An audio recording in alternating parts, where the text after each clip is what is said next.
Welcome back, and now we are joined by Dr. Mona Samy, sports analyst and journalist. Good afternoon. Good afternoon. It's always a pleasure. Yes. Dr. Mona, yesterday we saw the President Fattah Sisi meeting the Egyptian national team after their return from the World Cup.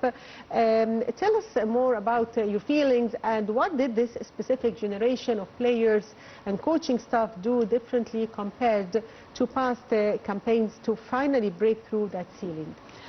First of all, congratulations to the national team, not because like the performance that they show in the World Cup, that also the spirit that they give to us. We felt like almost 2 weeks, felt proud, felt honor, felt joy, felt sad.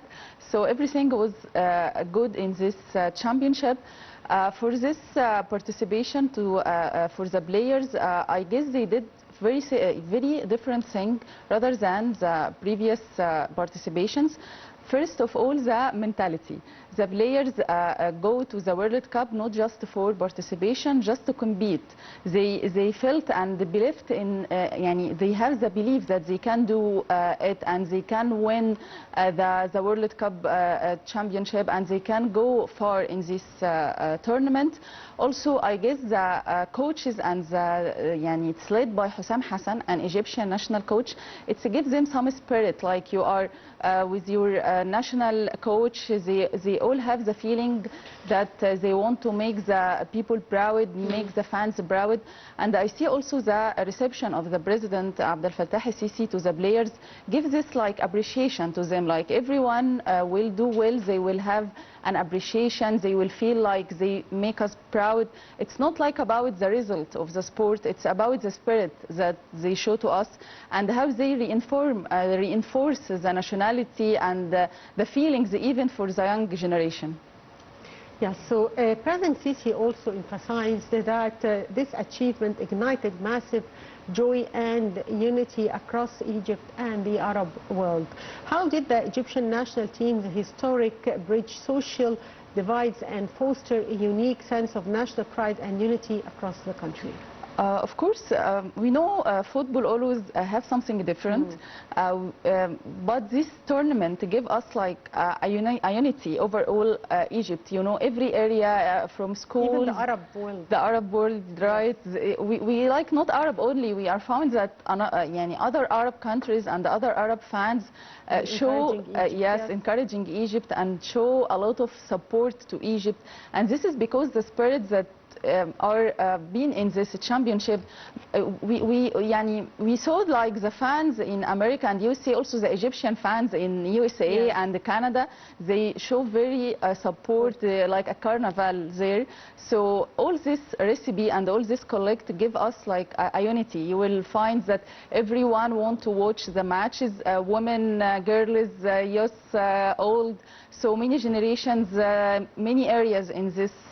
So I guess this is give us a huge spirit for the national team, and also this is how the sport can do. This is show us when the national team did well, and when the sports can give us like a unity, when the sport can give us a role model to our like youth generation. Not about the playing and victory, and no, it's like a willing resilience and how they overcome difficulties in this championship. So I guess it's not give us like a unity only, it show love toward Egypt. We felt like honor because you show, you saw every country, every Arab country, other Arab, even foreign countries show support to Egypt, show love. You see how much many people love Egypt, so this is give us some pride. Yes. In what ways does this historic success of the local legend Hussam Hassan in guiding the Pharaohs to the 2026 World Cup stages align with the President's vision, emphasizing the profound impact of domestic leadership and homegrown expertise? We saw and we saw the statement from President El-Sisi for that we will continue to have a national Egyptian leadership, and this is what happened also in World Cup. When you have a national Egyptian leadership, it know how the player feel, it knows the culture, it know what the supporter needs. You know, we have previous years we have many foreign coaches. They are not bad, but they didn't give us what we need. They didn't give us this spirit. You know, now we are lost from knockout stages. Yes, it's a historic achievement, but at least after we lose, we still feeling proud regarding our national team. So I guess this is the recipe that President Abdel Fattah el-Sisi wants, and he emphasized this with the players and with the national team, that he will continue with Hussam Hassan. And I guess now Hussam Hassan is still leading the national team with Ibrahim Hassan at the World African Championship. It's the next championship that we will participate. So this is not be in football only. I guess it should be in all sports and in all fields, not only sports. We need to emphasize and develop the national coaches and the national skills in our country. And in what ways does the historic, also in light of President Sisi's comments that a nation of 120 million people should produce many more stars like Mohammed Hassan and Mustafa Shubir, what steps are being proposed to expand youth development and discover talent across Egypt? I guess a country like Egypt with more than 100 million population should have more skills than 1 or 2 or 3, and I'm sure that we have more and more skills. And I guess it start with the academies and youth. Like when we start with the youth and the academies from different area of Egypt, not just Cairo, not just the big clubs. No, it's for the academies and the small areas, small village. We need like people that go and search for the youth and develop them. We need like many places to play, for the players to play, and also development in like mental health, in data analysis, in physical fitness. All this need development for our youth players and for the sport overall. We saw in the World Cup that sometimes the team not have the skills, but they have the physical fitness. They are very tall, big, and they can go far away in the court because of their physical fitness. So I guess we need some steps, and the first step now starting and continues with Hussam Hassan. He says some statements like he will search for another players, and we have some players under spot for him. And how do you see his choice of players?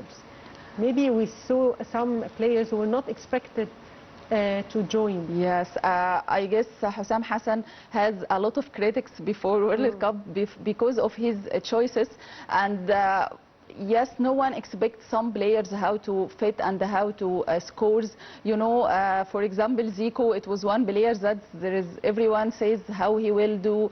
It's not, we didn't expect this, but he showed a strong performance and a very special performance.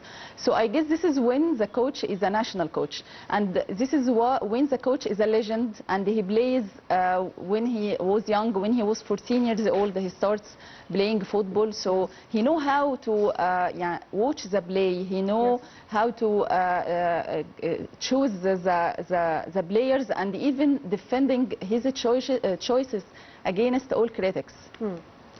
So a final question, in light of the national team's remarkable achievements on the global stage, in your opinion, what structural and technical adjustments should now being envisioned to help sustain this high level of competitiveness?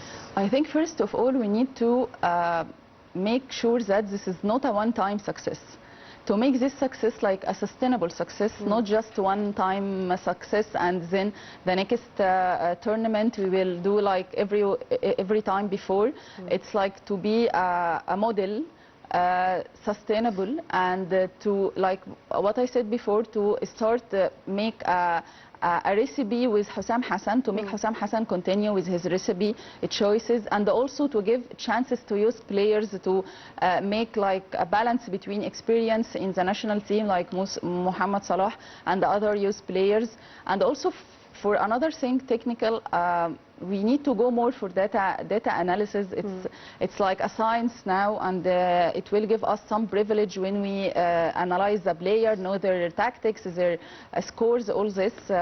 Also physical fitness, nutrition, because nowadays you can win a championship with a physical fitness even if with low skills. Yes. Sometimes the fitness gives you the privilege over the opponent, so I guess it will also need a huge improvement here in Egypt, to know, like we see the difference between the players, like the tool and the fitness. Yes. So I guess will be good. I'd like to thank you, Dr. Mona Samy, sports analyst and journalist. Thank you for being with us. Thank you. And